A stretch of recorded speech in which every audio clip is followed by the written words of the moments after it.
What's up guys? So Zack Snyder's Justice League dropped last month. After years of campaigning for it with a now famous hashtag, released the Snyder Cut, years of rumors, storyboards, and black and white images. Last year, as early as May, Zack Snyder's Justice League was announced to officially be happening and release on HBO Max, to the delight of many fans, especially a lot of the people that I've met at this time on this crazy comic, pop culture, social media side of the internet, which I absolutely love. Shout out to them. So many people fought so hard to get Zack Snyder's full vision realized and to make this movie happen, and I was not one of them. No, I wasn't one of them. I can't even recall if I ever tweeted release the Snyder Cut, but that's pretty much all you really need to know. That's as telling as it gets. So 2017 Justice League sucked ass. We all know it. The CGI mouth, all the stupid cringe, and it really threw the whole DCU through a loop, or an even bigger loop than when Suicide Squad came out and Batman vs Superman. After those movies, I was so disappointed with the DCU that I didn't care whether or not this movie came out. I was neither pro nor anti the Snyder Cut. I was simply indifferent, okay? If it came out, badass, more superhero content, and we finally actually get to see it. And if it didn't come out, it's all good. There will be other DCU movies, maybe they'll reboot stuff, and I always have the MCU to keep me well fed. But after seeing Zack Snyder's Justice League, I have to say, restore the Snyderverse. For those of you that might be new to all this, what that means is basically the DCU movie timeline, from the first DCEU movie being Man of Steel back in 2013 to the latest being Wonder Woman 84. If we're switching out the version of Justice League that came out in 2017 directed by Joss Whedon, as known as Justice League, if we just render that movie void, ignore certain continuity errors, air bubbles, English accents, eye contacts, the Snyderverse, which is technically the three movies that Zack Snyder directed for the DCEU, being Batman vs Superman, Man of Steel, along with this version of Justice League. And realistically, the Snyderverse is the foundation of the whole DCU, which makes everything that much more complicated. But if we were to restore the Snyderverse, if that can be restored, then that means that Justice League 2 and 3, Zack Snyder's vision for those movies, can be realized. Maybe possibly a Batfleck HBO series, or maybe even a movie. I don't know if Ben Affleck is still up for any of that stuff. I don't know if you can say no to Zack, but I think that that would be absolutely amazing. And if we're getting crazy, if God is truly on our side, guys, maybe we can get a Man of Steel too, okay? Jonathan Kent, he pissed me off. Still thought it was a pretty good movie. Just certain things I just don't vibe with, certain character choices. I like Zack Snyder a lot. I like his visual and aesthetic taste. Certain things that he has these characters do, I can't really vibe with, especially for a new emerging universe that he was trying to set up. But just how to restore the Snyderverse will have to be another video entirely, okay? That's way too much. We need to talk about this movie because although I enjoyed this movie a lot, and I think it's far better than the Whedon Cut, the Justice League that we got in 2017, it's by no means a perfect movie. Some people are calling it a masterpiece. I wouldn't say that. That's just my opinion. And I'm very conflicted about this movie because although it is better than Justice League, why is it better than Justice League? And is that even a fair comparison? Is this the same movie, the same structures, just stretched out and cutting a different angle? How good is this movie, and how good would it have been if we were to see it back in 2017? Nothing,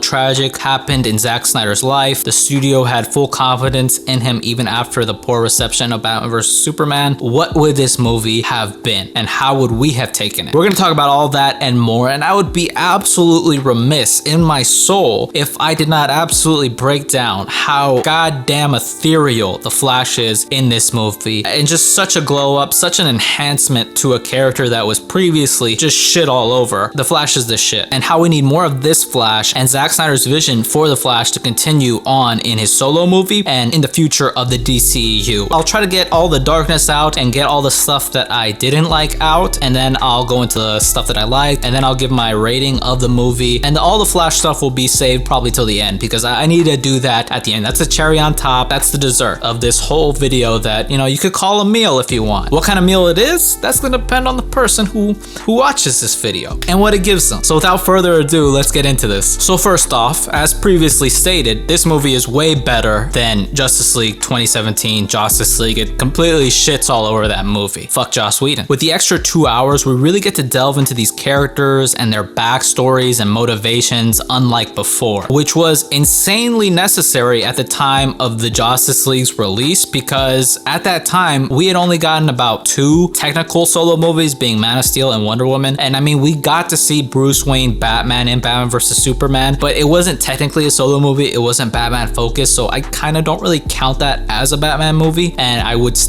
have liked to spend more time with Bruce Wayne before we got a Justice League movie, but that's neither here nor there. But we not only had to deal with these characters, but we had to deal with 3 new characters, being the Flash, Cyborg, and Aquaman, as well as a brand new villain being Steppenwolf, and their characters, their backstories, and their motivation. So with a 2-hour flat runtime, that's an extremely difficult task to accomplish for anybody, which I believe really hurt the 2017 Justice League. It's just high-key unrealistic, and it pisses me off because it's a Justice League movie, and this is why I kind of find it hard to compare 2017 with 2021. But this is what I'm going into, is that the runtime really pisses me off, and it pisses me off because it's a Justice League movie, okay? Justice League should be as big or bigger even than the Avengers movies and the Avengers property. Before 2012, Marvel's Avengers, the property to the mass general audiences, could not hold a candle to the Justice League. That's just a fact, okay? Everyone for the most part knew what the Justice League was, who it was comprised of, or had some type of idea, or have at the very least heard of what the Justice League was, way more than they knew about anything going on with the Avengers. And the same studio who gave all their previous movies runtimes of 2.5 hours only gave 2 hours flat to their most precious and potentially lucrative property. It's insane. The first Avengers movie was 2 hours and 24 minutes. And by that time, we had 4 solo movies for the 4 main characters, basically. So we knew what we were getting. We didn't have to focus too much on new characters and their backstories. I think the only character that we were really kind of meeting for the first time was Hawkeye in the Avengers movie, in that first team up movie. So they could just focus on the story. They didn't have to spend too much time on the characters. They just had to focus on the mission and the task at hand. Fucking Suicide Squad got 2 hours and 17 minutes. WB was supposedly really interested in a 2-hour movie, which is just insane. Okay, you do that for a solo movie of a lesser known character. You don't do that for a movie consisting of your A-list 8 members. It makes no sense. And it's almost like the people at WB, somebody didn't give them brains. The initial movie should have been 3 hours long. I think the Ultimate Edition of Batman vs Superman benefited from the 3-hour runtime. I wasn't a fan of Batman vs Superman, the theatrical cut. I'm still not. The Ultimate Edition, however, I think was significantly better, although I still have issues with some of the character choices that Zack Snyder made for these characters, because everybody has their own view of who these characters are and how they want to see them, especially on an emerging universe. But that's neither here nor there. But basically, it was a significant step up, and it gave us more time to explore the motivations behind these characters that would even lead to Batman and Superman fighting in the first place. I believe all directors benefit from longer allotted runtimes, so you can keep as many of those cohesive pieces of the story intact. The small stuff that might seem insignificant, however, is anything but. And we see in the Snyder Cut finally Cyborg and Flash's arcs fully fleshed out, or at least for the time being, right? We actually got to see Cyborg's accident, and that his mother was involved in that accident, and not just the trauma that he went through, but having to see his mother die, or at least experience the same thing and live through that, and the guilt of living while his mother died. That's gotta be some other shit. Obviously his accident and where he is with that, and how he's perceived, or he perceives himself as this outsider, how he's viewed by the world as this thing now, as well his relationship with his father, which at the time was already not good, and also him exploring the extent of his powers and what exactly he can use them for, which is actually very interesting. We get to see him help out this struggling single mother by depositing like $100,000 into her bank account, which is probably the best thing a superhero has ever done on live action. That's probably the most impactful thing I've ever seen a superhero actually do. Like, that's like some deep shit. Maybe the most impactful beyond, you know, saving the world from sure destruction. You get the point, right? That's some good shit. Like, that's like some stuff that will actually make somebody's life better. We even get to see Silas Stone die in this movie, unlike the 2017 version, which brought even more to Cyborg's character, especially since at the time his relationship with his father was still strained. Silas loved his son and Victor loved his father, and that's proof positive in how Victor reacts. The machine sheds a tear, reaffirming that Victor, even though he has almost all of his body comprised of metal, even though he has these powers, he's still at his core human, which you guys should already know. Robots trying to have feelings or trying to be human, that's my shit, okay? I said it before, or I said in a video that I haven't put out yet because I've been lacking. I saw AI when I was a little kid and it fucking left an impression on me, a subconscious impression. That's what I think, and that's why I like this shit. I love how in the end of the movie, when Cyborg is separating the mother boxes, after he prevails, despite their temptation to fix him, he says, "I'm not broken and I'm not alone." That's just fucking beautiful, okay? That was powerful as fuck. I absolutely loved it. Cyborg is really given his time to shine. I'm here for it. Before this movie, honestly, I could give a fuck about Cyborg, okay? Cyborg was dope in Teen Titans when I watched that cartoon as a kid, not Teen Titans Go, the OG Teen Titans, and I always thought Cyborg was cool, but I grew up on Justice League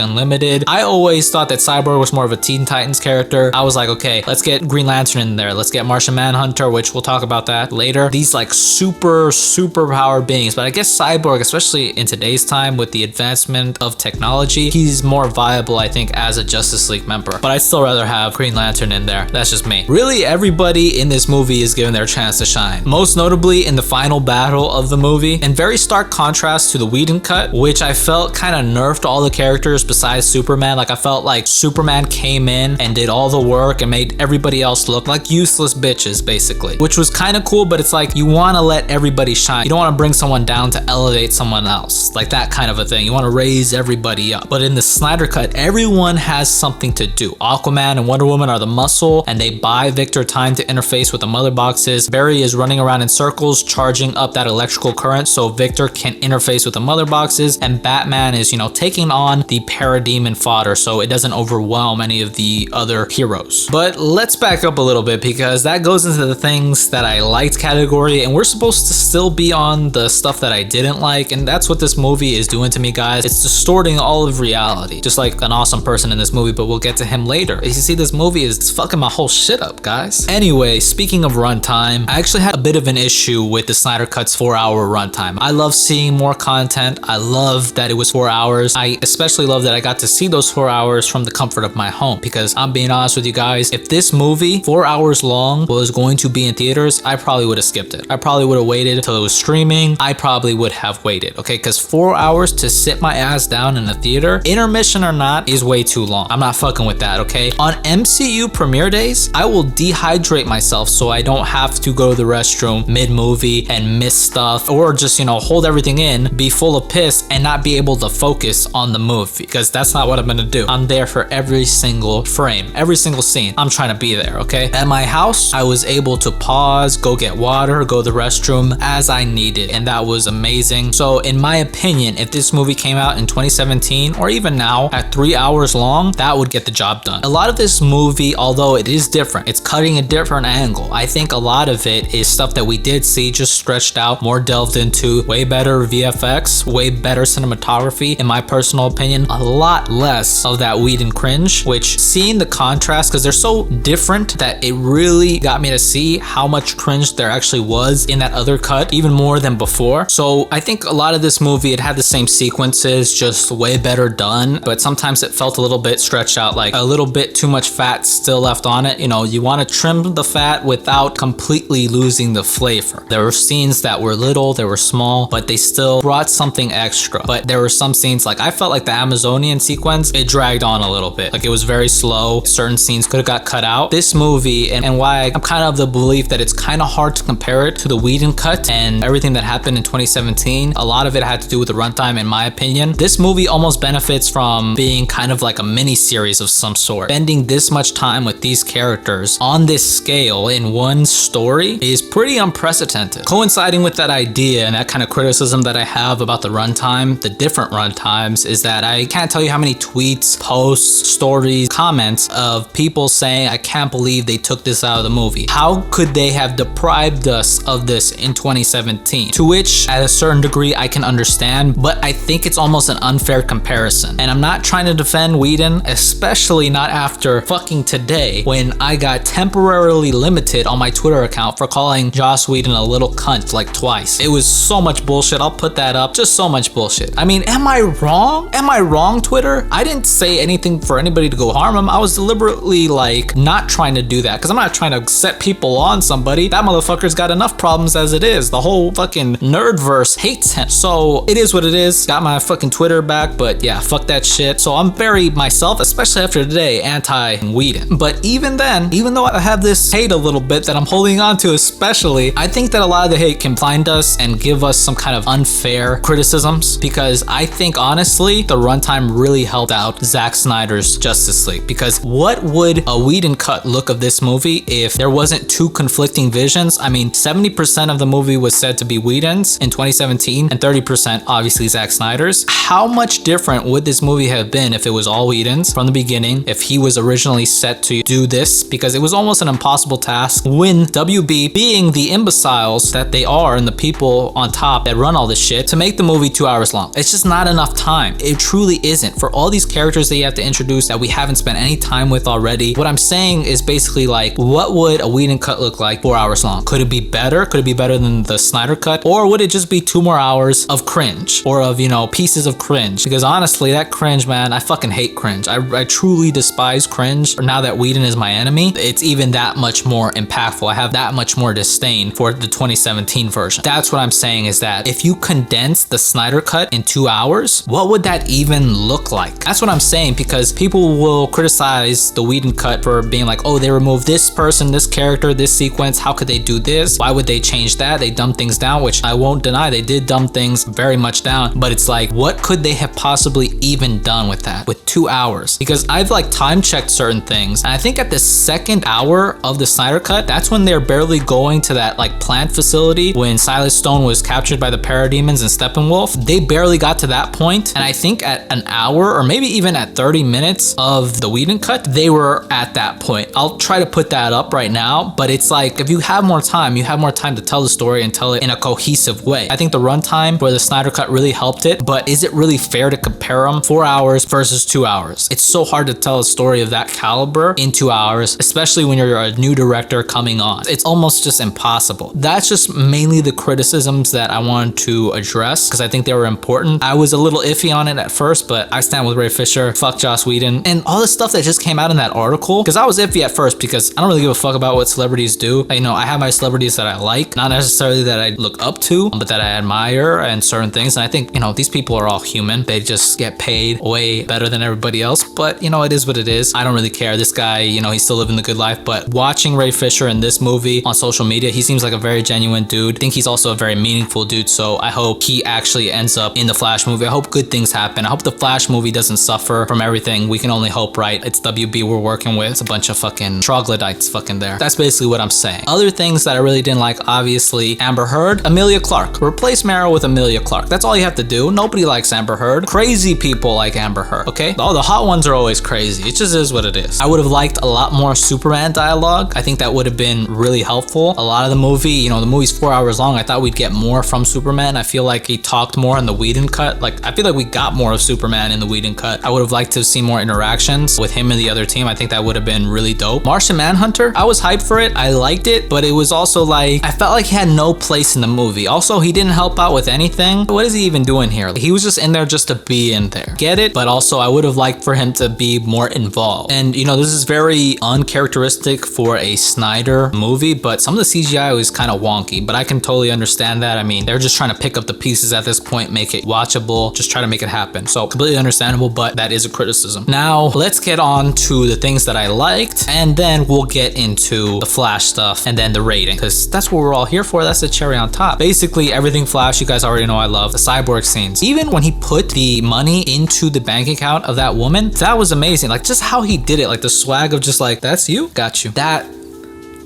was tight as fuck. All the Wonder Woman action was way better. And actually, I have to go back into the criticisms. Another thing I didn't like was Wonder Woman. Whenever she came out, there was that like crazy yelling 300 soundtrack, basically. It was kind of cool at first, but then it was just like, it kind of got comical. They did it a little too much. The action seemed way better. Like, she was messing dudes up. Like, it was easy. Like, she's a god. She's supposed to do this stuff. So I'm really glad. I think all the action with Wonder Woman was great. Really, really fantastic. Aquaman was was cool. We got some cool shots. That, honestly, I probably would have trimmed out a lot of that because I felt like it didn't do anything. It just looked cool, which, hey, it's art. Seeing Kilowog in the movie, I want Green Lantern, guys. We were supposed to get actual John Stewart Green Lantern, and we didn't because WB, again, troglodytes. They're cavemen. They don't have working brains. They didn't let Zack Snyder touch Green Lantern. I'm guessing maybe because it has something to do with their HBO Max Green Lantern series, or maybe they just didn't trust him with that. But it's like, can you really go any lower than 2011? I don't think you can. Let this man make something dope. Just do it. The whole nightmare scene was super dope. I loved it. The aesthetic, giving Jared Leto's Joker a chance to redeem himself in some small way. We don't know if we're gonna see him ever again. I would hope so, but I love seeing that interaction. We all wanted to see Batfleck and Joker, Jared Leto's Joker, interact. We always want a Batman and a Joker to interact. That's just what it is, and it was such a good interaction. I loved when Batman was telling him, I will fucking kill you, because here's the thing. I know people are very anti-Batman killing. Personally, I like it when he upholds the no-kill rule, but also it's like at one point in time, being a Batman fan, we wanted Batman to just kill Joker, and everybody's suffering. So him saying, and make no mistake, I will fucking kill you, it's music to the ears. And I love Jared Leto's Joker. Like, he's going to different voices and stuff, and I love when he's like, you're not gonna kill me, I'm your best friend. So good, so good. It was just a great sequence, seeing this apocalyptic nightmare, Deathstroke in there, awesome. Everything was awesome except, of course, Mara. I mean, she's hot, but you know, she's crazy. It's just the world we live in. Way better than the Whedon cut. And then in the final sequence, everything made a lot more sense. Everybody had something to do. They were all doing their own thing, especially at the end after Barry's scene, which we'll get to, and why they're fucking awesome. Everybody had something to do. You know, everybody was put to use. Everybody had an important role. They weren't just watching Superman do something, which was amazing. Nobody felt nerfed. Now that we talked about the dislikes, the criticism, some of the questions that I had personally about this movie, we are gonna get into the most important part of this movie, which is the Flash and his sequences. We really got to get deeper into why Barry is doing what he's doing, his relationship with his father. His father is like, I'm a drag, dude. You need to stop coming here. And we see how this hurts Barry, and he just wants to prove to his dad that he is something, that he can do something, and he wants to let his dad know that he's never giving up on him, prove his dad's innocence. It's an absolute shame that Billy Crudup is not going to be brought back. Him and Ezra Miller, they look like they could be related. They probably are. I loved seeing that, and not just like the cringe, oh, I'm super fast, I'm gonna draw some shit on this guy's face. Very stupid. It was really good to see that, and to see a lot less cringe. I mean, Ezra Miller is a weird guy, but he was far better and far more tolerable. Like, that whole it's a Batcave scene kills me every time I see it. Pure dog shit. Joss Whedon, of course. And then we got that beautiful sequence, which is pure art. That's something, again, that it establishes that Flash is a hero. It establishes his love interest in Iris. Barry is so fast that his shoes explode because of the force. He breaks the glass with the touch. The asphalt is wrinkling at his feet beneath him. He is not even in the craziest, fastest mode that he can go, and he's already almost pausing time. It was a beautiful scene. Then we get to him actually in the first confrontation, and I really like this. They kept the scene from the trailers of him pushing the parademon, which was fucking awesome, and they should have never gotten rid of it. Just beautiful. And him just moving around was amazing. How they made the VFX and the SFX, the sound effects for the Flash, goddamn ethereal, okay? And I love that when you think about the Flash, you think almost of like a red streak, red, yellow, you know, electricity, but Zack Snyder really did this amazing thing where you see the lightning and it's almost like a legit flash, a flash of light. That's basically what the Flash is. He's a flash of light, especially with like the bluish tone. The space is distorting around him. You're seeing flashes, you're seeing impact, shock waves, you're seeing sparks. That's all to enhance, to make you know that this guy has an impact on the space around him, which is goddamn beautiful. There's even smoke as well. When he's saving the people from the debris, it's amazing. It's like a cloud, like they're all on a cloud and he's legitimately flashing in there. You can only see flashes, like a shadow moving, and it's fucking great. You see the electricity. It's like they're in a lightning storm almost, but they're completely safe, and he's getting each rock piece by piece and moving them. And at one point somebody pointed out that he's like admiring his work, but I don't know if he's admiring or if he's just kind of like studying, like, okay, is there any more rocks? Like, is anybody gonna get fucking hit in the head? I gotta be really careful with this. That's what I think that he's doing. I don't know if he's actually admiring, but that would be dope if he was, but that's personally what I think. That was absolutely beautiful right there. And then to the absolute majesty, the peak Flash moment of all time, and probably top 10 moments in any superhero sequence really ever. This was goddamn gorgeous, and I'm gonna really elaborate on this, okay? Because I personally think it's the most ethereal, badass shit that we've ever almost seen, probably. And it's like everything that I'd ever want to do if I ever got into VFX, which I think would be dope. At the end, when Flash gets hit by the parademon and he can't build up the charge in time because he has to heal and he's taking forever, the mother box just says, fuck it, y'all are doomed. I'm about to restart this whole fucking planet. I'm gonna destroy everything. The mother box just glows, and I absolutely love how Victor screams Barry. It was so like epic, but basically when that explodes, all hope is lost, right? Everybody's like, oh fuck, they lost. Darkseid's coming, it's over. And then Barry just goes, no.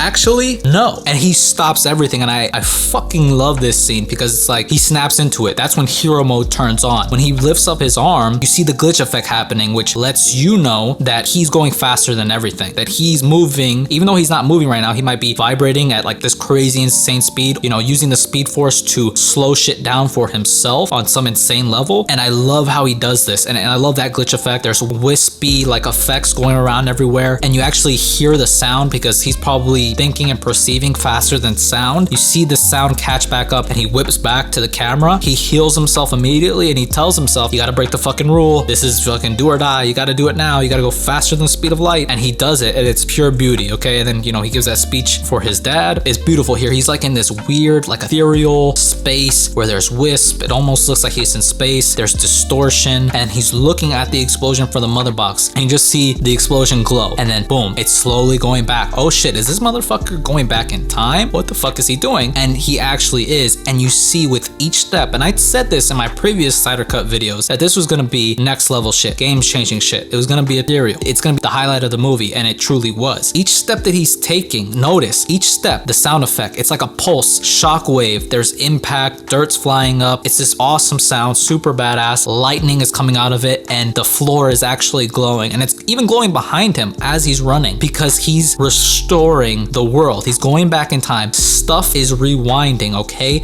And it's almost like there's lightning coming off of him, and it's like the lightning is actually rebuilding everything. It's restoring the Snyder-verse, basically. That's what I've been saying. Yeah, the Flash restored the Snyder-verse. Really, it's just glorious. The sound effect, each step, he's restoring the world just by running, okay? Some people might think the Flash sucks. All he does is run. All he does is moving fast and all that shit. The Flash is badass, okay? If you don't know that the Flash is fucking awesome and one of the most powerful characters ever, you know, in any universe, you're fucking dumb. I'm sorry. He's restoring the world by doing his thing. You know, that's not something Superman could do, or did, because he didn't do it. That's not something Wonder Woman could do, Cyborg, Steppenwolf, Darkseid. Nobody could do that but Barry. And that was absolutely amazing. Just the lightning coming off of him, rebuilding things. He is running. He's doing his thing, the thing that he can do to change the world, to restore it, to make it a better place. That's what we all need to fucking take from that as well. It was just awesome. It was so uplifting, so awesome. Seeing just everything was so badass, and the way everything rewinds itself, like I was surprised that actually killed Superman. That was insane. Like the effect that they used to rewind everything and have everybody come back together, even Superman. And that puts more emphasis on you knowing how serious everything is. If something can kill Superman, take it very fucking seriously. And that's what Zack Snyder was trying to convey with that whole shot and with everything. Flash was essential. You might not think he did much. He did everything. He carried the fucking team. He's like, oh, somebody fumbled, I'll get that, I'll fucking run it back. And that's what he did. It was just so good. All the effects, the sound effects, amazing. I hope I explained everything that I could about that and why it was so ethereal. And I loved what he said in that moment. Make your own future, make your own past. It's all right now. Which at first I was like, okay, it sounds cool, but it might be some bullshit. But now that I think about it and how I guess I interpret it, is that it really is all right now. Like right now at this very moment, I'm not only making my future, which is the video that's gonna be posted, whatever else I do in my fucking actual life, but I'm also making my past because everything that I do in the present becomes my past. So it really is right now. So do the fucking best you can. But that's really all I have to say. I think it was a great movie. I loved that it was 4 hours, but I also think that that lends itself to being kind of hard to compare to the other version of it. Zack Snyder, I would love to see the Snyder-verse continued. I would like to have him be an executive producer on The Flash and just continue giving his insight for the DCEU, but also giving creative freedom freedom to other people that will helm different movies, but kind of just being like a Kevin Feige, giving that same aesthetic where it needs to be. I would really like that. And so I'm all about restore the Snyderverse, even though I'm not the biggest fan of Batman vs Superman, and even this movie or any of Zack Snyder's movies. I'm a huge fan of his VFX team and his visual aesthetic styles, but I hope he continues to do good and do well and have success. And this was just an unreal like fan experience, and know that this thing happened because of the fans and how dedicated and passionate they were. This movie, taking away the comparisons, whatever, I had a really good time with it, very much enjoyed it. I gotta say, I want to give this movie a solid 8 out of 10, but knowing me, I'll probably look back and, you know, want to change that. So I'm gonna play it safe, obviously, right? So I'm gonna give this movie a conservative 7.5 to 8 out of 10. I had a lot of fun with it. It did a lot of things for me, and I hope everybody enjoyed it. All the, you know, the diehards for Zack Snyder, a lot of my homies that really